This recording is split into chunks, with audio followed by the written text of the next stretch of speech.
Hello and welcome to the Sound on Sound recording and mixing podcast channel. I am Eddie Bazil. In this podcast, I'm going to demonstrate how to use a vocoder and similar format processors to creatively manipulate audio. But before we explore the creative capabilities and sonic power of vocoders, let us take a trip down memory lane and laud the inventor. The vocoder, or voice encoder, or voice-operated recorder, was invented by Homer Dudley of Bell Laboratories in 1939 as part of a research experiment to improve the quality of vocal transmissions in telephone lines. But it was Werner Meyer Epler of Bonn University who recognized the musical possibilities of this phenomenon and published a thesis in 1948 on electronic music and speech synthesis from the viewpoint of sound synthesis. The first foray into using vocoders in electronic music came about with the creation of the Siemens synthesizer, developed between 1956 and 59. However, it was Robert Moog that really brought the vocoder to the attention of the music community, with the release of the first solid-state vocoder in 1968. Whether this piece of information will have a positive impact on your life remains to be seen. However, one thing for sure is that the concept and design stayed pretty much the same until bell-bottoms entered our lives. Yes, it was the 70s that saw a huge surge in keyboard mic-triggered vocoders, and we were blessed, or plagued, by countless songs that featured vocoded phrases. Once the planet was utterly sick of the gimmicky and cliched use of vocoders, we entered into vocoder slumber. Cue modern times and the vocoder has resurfaced with a vengeance. And I, for one, am thankful it has. Software vocoders have allowed us much more flexibility in use and even more in detailed sound design processing. And I want to share with you some of the techniques I use to creatively redesign existing content into new and interesting textures. But before I jump deep into the abyss of lushness, let us explore how vocoders work. When it comes to vocoders, we're basically referring to two signals, a carrier and a modulator. A vocoder allows the sound character of the source, modulator, to affect the destination sound, carrier. In other words, the characteristics of one sound are used to modulate the characteristics of another sound. Both of the incoming signals are split into a number of frequency bands, which are determined by the processor. The amplitude of the modulator signal in each individual filter band is then used to control the amplitude of the corresponding filter bands of the carrier signal. The more filter bands, the more control and definition over the signal. The classic case of using a vocoder is to use a voice, fed through a microphone, to modulate the carrier, which can be just about anything, but sustained sounds that share frequencies with the modulator tend to work best. However, vocoders can do far more than turn sounds into robotic or vocal textures. They come into their own when drumbeat patterns or anything that is sequence-driven are used to modulate various carriers. They're amazing sound design tools, and it is in this vein that I'm going to explore some cool techniques with you. In example 1, I'm using Waves' Ovox vocoder to process a drum beat and pad into an exciting new texture. The pad sound is being triggered and played via MIDI and acts as the carrier, while the drum beat is an audio file that is routed to the sidechain input of the vocoder and used as the modulator. More on this in a minute. Let's start with the audio examples. First, the dry version.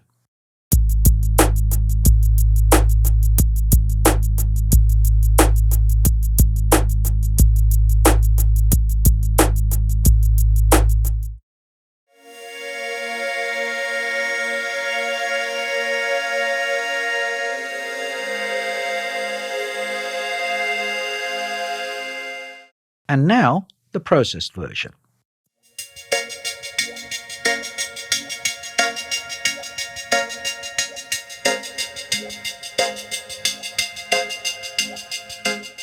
Waves' Ovox vocal resynthesis is a pretty accurate description of what Ovox can do.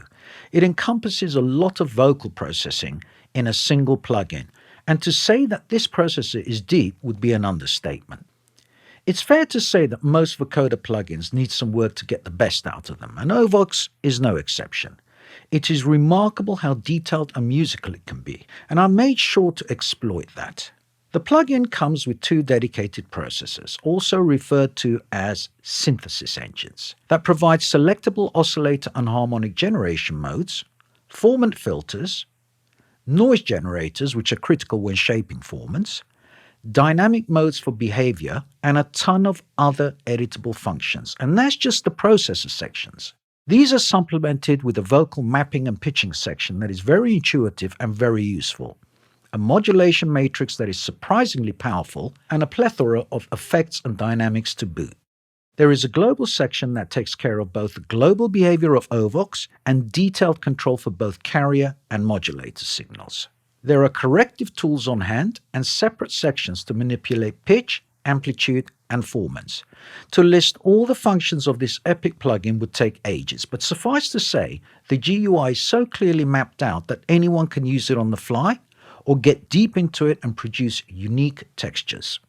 I'm using two channels in the DAW, one for the carrier, which is the pad sound, which I am triggering via MIDI using Serum synthesizer, and the other for the modulator, which is the drum and bass beat.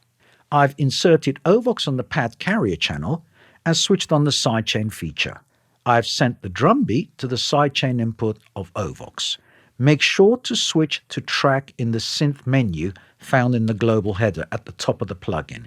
This ensures that the carrier signal, i.e. the pad sound, is used as opposed to the built-in synthesizer. I opted to use both processors, one using a saw oscillator and the other a spiked pulse, and selected two different character modes, Ringo for one processor and Robocopy for the other. I used both formant filters with various focus and bandwidth settings. Use these to taste and gauge the behavior by passing one processor while working on the other. Both processors come with noise generators, and I tend to use these last after I've decided on which oscillators to use and how to manipulate formant filter behavior. I used a modicum of noise on the second processor just to brighten and smooth out the carrier's texture. Noise has more than one use when it comes to vocoders and can be used creatively to shape formants. More on this later. The result is a nice and airy ambient texture that acts as a melody in its own right. Using drum beats to modulate various carriers is an old and highly effective way to use vocoders, so have fun and experiment. In the second example, I'm using Rob Papen's Vocoder plugin to add an interesting texture and motion to a standard drum and bass beat. Here is the dry version.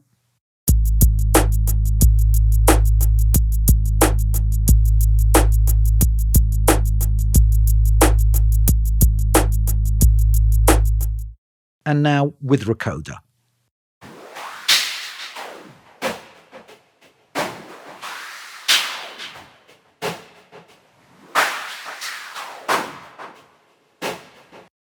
I love everything Rob Papen creates, as he creates all his plugins from a sound designer's perspective, and Vocoder is no exception. It comes laden with a highly detailed and yet simple modulation matrix that goes a long way in crafting deep and complex textures.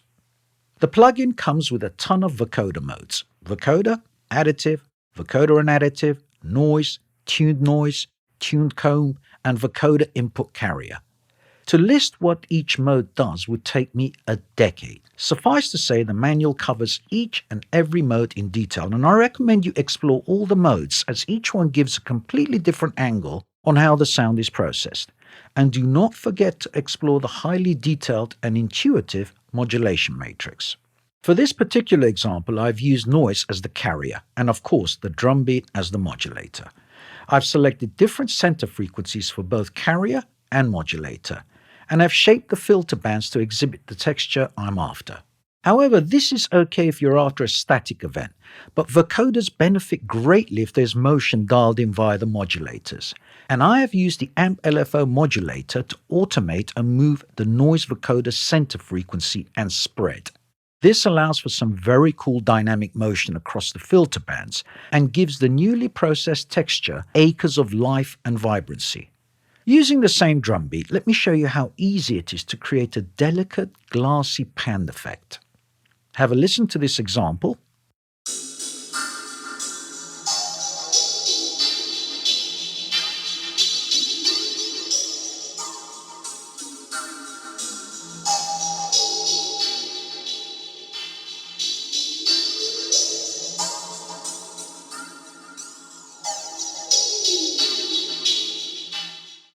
I'm using the same noise vocoder mode, but have slightly altered the center frequencies and spreads of both carrier and modulator to encompass a more high-end texture. I've exaggerated this by using a phaser effect in the effects section and modulating its width function. The result is a lovely intimate texture that pans across the stereo field but maintains depth and clarity. Of course, you can layer these textures with the existing beat, but I have provided these textures in isolation so you can hear what they sound like without being impeded by the dominant drum and bass elements of the beat. Example 3 demonstrates how a sound can be completely molded into a new, vibrant texture using the beast that is Ovox. Here are the dry versions of the audio being used.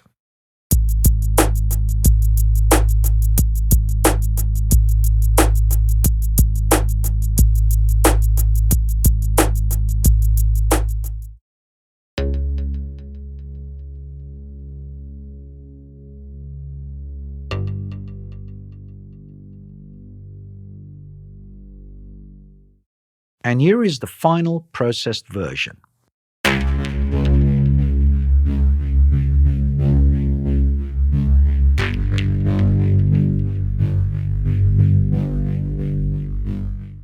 I have to say, I really love this plugin. It goes far further than just providing vocoded effects. It's actually a clever and flexible sound design weapon that can be used without having to assign it to just vocoder duties. And to appreciate how versatile it is, you can simply flick through the presets and admire the results. My suggestion, though, is to start with a blank template and structure your aims through the multitude of features it provides. It is a deep yet simple plugin that can achieve results other vocoder plugins cannot. My aim is simple. Create an obscene bass texture using a drum beat as the modulator and a bass sound triggered by serum as the carrier. As with all vocoder duties, pay attention to the shared frequencies of both modulator and carrier, as this will give you the richest results. I am using both engines or processors, and both are adopting classic vocoder modes. Both are running through the formant filters, and I've used a ton of modulation to shape both the formant behavior and global EQ bands to allow for a throbbing, cycled effect. I have kept focus for both formant sections at 0, and have played with speed and formant behavior until I achieved the right throbbing texture. I'm using 3 LFOs to modulate various aspects of the plugin, but my primary aim is to modulate the synced formant filter of the second engine. This is what gives the throbbing effect. To get the right ambient and grungy texture, I've used distortion, followed by chorus, reverb, and delay. These then slam into a limiter to keep the levels in check. All these effects are supplied within Ovox. The result is a deep and grungy bass sound that evolves rhythmically over time. And what I find impressive is the 3D sound it delivers. In effect, you can hear both left to right swelling motion and back to front depth. This thing is mad. In example 4, I've decided to have a little fun. I'm using iZotope's Vocal Synth 2 to build my confidence in a way only Trekkies will understand. Here is the dry version. We are the podcast. You will learn about vocoders. Resistance is futile. And now the processed version. We are the podcast. You will learn about vocoders. Resistance is futile. iZotope's Vocal Synth 2 is a wonderful plugin, but it is one of those plugins that you need to spend time and really get your teeth into to get the best out of it. In terms of vocoding, it offers the tools you will need to get that cliched vocoder effect, but I don't use it for that. It's what else it offers that makes this plugin a beast.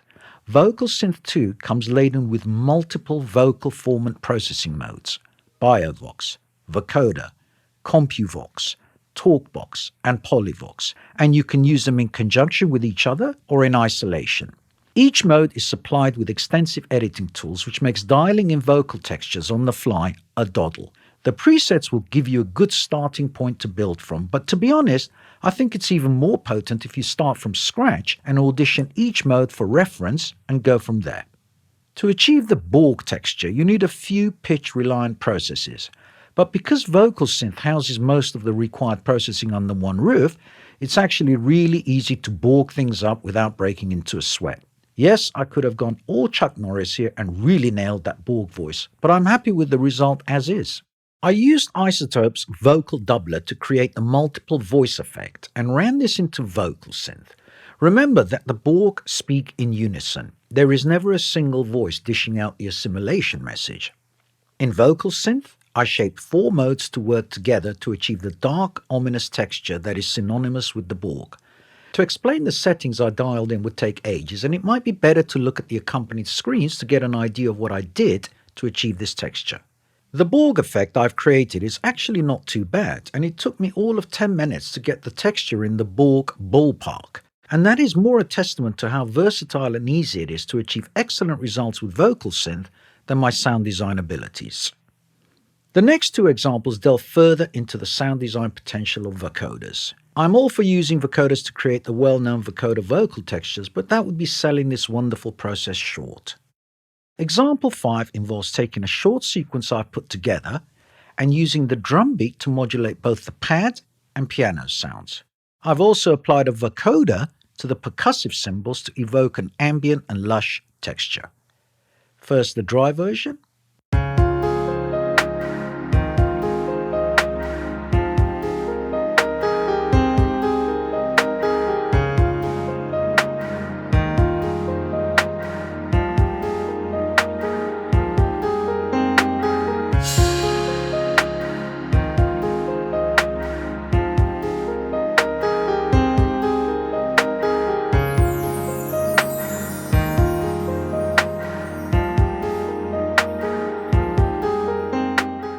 And now the processed version.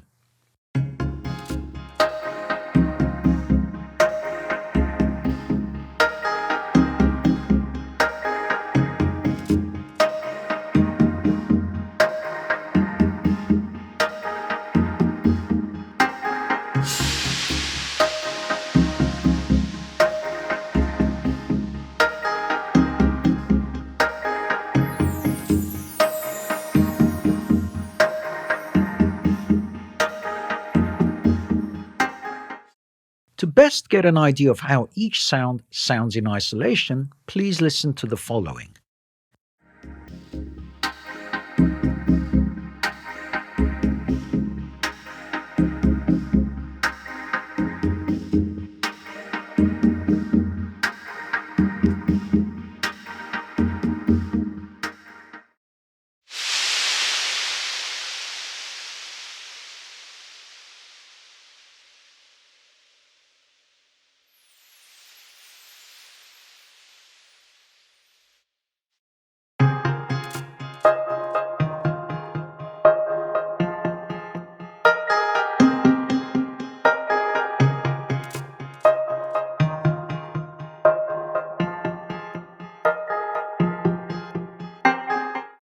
I have used a combination of Ovox and Vocoder. 2 instances of Ovox are being used to affect the pad and piano sounds, and Vocoder is affecting the percussive cymbal scrape. The drum beat has been disabled at the output, so it is not heard, but acts purely as the modulator for both instances of Ovox. However, feel free to mix the original drum beat with the affected parts. With regard to the pad sound, I've used both synth engines in Ovox and made sure to modulate the oscillator shapes of each engine using a saw-shaped LFO. This scans through the various oscillator shapes and the tuned harmonics and gives that lovely bouncing texture that you hear as it moves from one shape to another. The Foreman filters have been timed to provide the behind and in front vocoded effect, and I've made sure to leave some space for the piano vocoder to explore. However, the real action takes place with the built-in equalizer, and I've used a pitch modulator to modulate the frequency bands of 3 of the EQ filters. In effect, it is modulating the frequency bands to drift between the 2 values within the specified range of each EQ band. The pitch modulator section is used to extract pitch information from the audio and makes for a mean source modulator. The beauty of Ovox is that just about anything can be used to modulate anything else. With regards to the percussive cymbal scrape, I've used noise as the vocoder mode in Vocoder. I've shaped it such that it adds a layer of noise wash to the existing cymbal sound. Normally, you would use the dry and wet knobs in Vocoder to get a nice parallel balance, but with this particular example, I've only used the wet processed output, as I really loved the washed result as is. I have automated the pan of the cymbal scrape using a sine-shaped LFO as a modulator. Time pan to taste. The washy pan effect is so good that you could build a track around it. The piano needed a lot of work to get it to behave unlike a piano, and to be honest, Ovox has done a fine job of adding interest to a staid and repetitive piano sequence. I've used a single synth engine, but I've made sure to slowly modulate the formant shift so as to give that bouncing pitched effect. To get the effect to sit in a specified range, I've used compression followed by delay into reverb and topped it all off with a limiter. The combined use of a compressor and limiter has kept the dynamic range of the signal in a narrow range, which allows it to sit on top of the vocoded pad effect. I must say I'm really happy with the results, not so much because of the gorgeous vocoded textures, but because of the way one sound moves in front of the other. The depth and width of this sequence is amazing, and this is down to the power of modulators and well-designed processors. But why stop there? Let's attack the final example in this podcast, and although the same thinking is used in this example as the last, there is a slight difference in approach, and that single change has yielded some wonderful textures. Here is the dry, unprocessed version.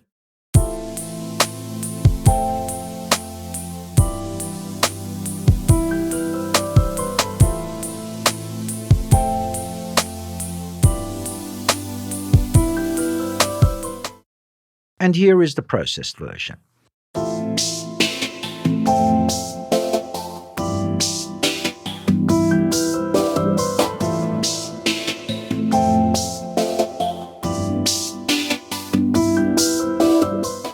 As with the previous example, it is the drum beat that acts as the modulator for triggering Ovox on the pad channel.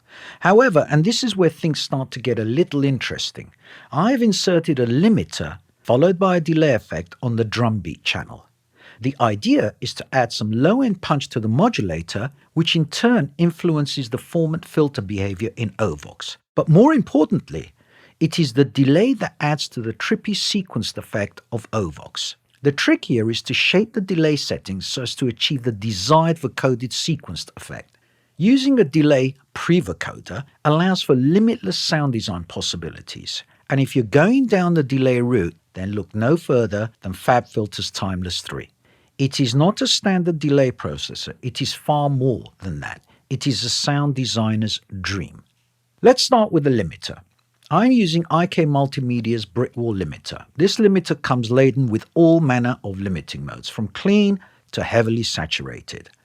I have opted for a clean and punchy response, and with the turn of 2 dials, I achieved the desired texture in no time. The limiter then feeds into the delay effect, and I've used the delay's parallel mix gain knob to balance the dry with the wet signal. Timeless 3 is highly flexible and detailed, yet simple in design and use. I decided to work the delay effect in middle and side, as I'm coloring a drum beat, and quite often with busy beats, you need to balance the mid against the sides so as not to overwhelm all the delay taps across the whole sound. I have bandpassed the overall delay response and applied lots of modulation to seesaw between the two filter extremes, i.e. low pass and high pass. This comes across as a squeezing effect across the filter ranges. The delay triggers multiple instances of each formant filter in Ovox, and it is this one single process that adds that lovely vocoder motion. I decided to start with a default template for Ovox and build the effect to taste. Sometimes it pays to start from a blank canvas, as tweaking existing presets can take longer than sucking it up and starting afresh. I've activated the sidechain and fed the whole process drum beat to it. Both synth engines are being used, and I've selected Ringo and Robocopy modes for each engine. Both formant filters have been shaped to suit both the incoming modulator trigger and carrier, which is the pad sound. I've used an LFO to modulate the gain of one engine, which gives that volume popping effect you hear on all the delay taps from the drum feed trigger. I've also used an LFO modulator set to a slow rate to modulate the frequency of one of the equalizer bands. This results in a filter sweep effect which lends itself beautifully to instigating motion across the pad sound. Finally, I've used a combination of reverb, delay, and autopan to further highlight the vocoded effect. The final texture is brimming with movement and sweeps between sweet popping textures and a bed of washed pad. In fact, and thanks to the delay taps, you can hear ambient bursts every time the pattern cycles. Very, very cool. Let me now play the final texture without the piano line so you can gauge how the passage moves in time.